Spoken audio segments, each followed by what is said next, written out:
Welcome to Hubbard's Journey and our visit to the Roman Forum. For nearly 1,000 years, the Roman Empire ruled and controlled a large portion of Europe. And in the center of ancient Rome was the Roman Forum. The Roman Forum is a rectangular plaza surrounded by some of the most important structures of ancient Rome. This was where people of Rome would gather for gladiator matches, to celebrate war victories and triumphs, hold elections, trials, public speeches, as well as religious ceremonies. Most of the important structures were found along one street known as the Via Sacra. Over the years, the Roman Empire grew, and so did the Roman Forum. But in 410 AD, the Roman Empire began to fall, and so did the structures of the Roman Forum. The excavation and restoration of the ruins officially began in 1898 and have continued through the current centuries, discovering more areas and artifacts. So come along with us and explore the Roman Forum in Rome, Italy. The first structure we came upon was the Arch of Titus. This structure is a large arch, approximately 50 feet high and 44 feet wide.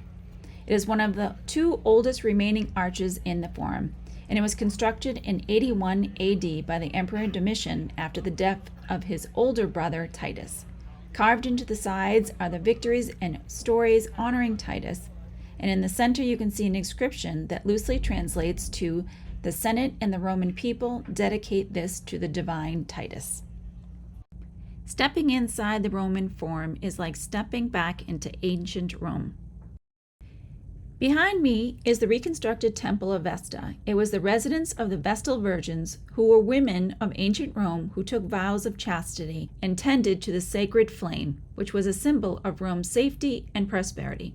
This three-column structure is the Temple of Castor and Pollux, and was built to honor them for the Battle of Lake Regillus, victory.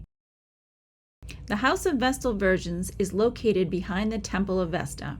This was a 3-story, 50-room palace built around an elegant, elongated court with a double pool.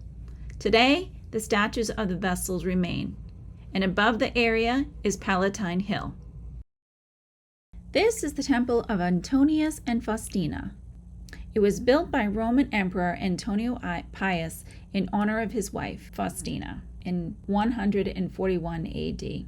There are stairs leading up to the 10 standing columns of the original temple, which is now part of the Church of San Lorenzo.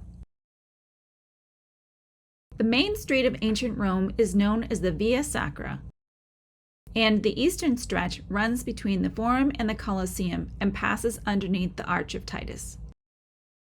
In the far distance, you can see the Arch of Septimius Severus. It is at the northwest end of the Roman Forum and was built in 2003 AD to commemorate the Parthian victories of Emperor Septimius Severus and his 2 sons. And in the foreground is the Column of Phocas. This was the last monumental addition to the Roman Forum and was dedicated to the Eastern Roman Emperor.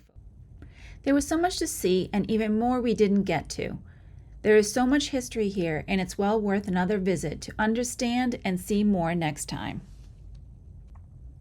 But one of the largest ruined buildings in the Roman Forum is the Temple of Saturn. It was so beautiful. This temple is at the western end of the Roman Forum. It was built to honor the god Saturn, which is the god of the Golden Age, and animal sacrifices were performed in hopes of bringing good fortune and prosperity. We are now headed over to Santa Maria Antiqua. Santa Maria Antiqua is a Roman Catholic church and the oldest Christian monument in the Roman Forum. Inside the church are paintings on the walls depicting the Virgin Mary and Infant Jesus, popes, and saints. This style of paintings is also known as frescoes. There is still so much more to see, but we were so exhausted and tired, we decided we'll have to just visit another time. So off we went and grabbed a drink along the way. We hope you enjoyed this video. Thanks for coming along.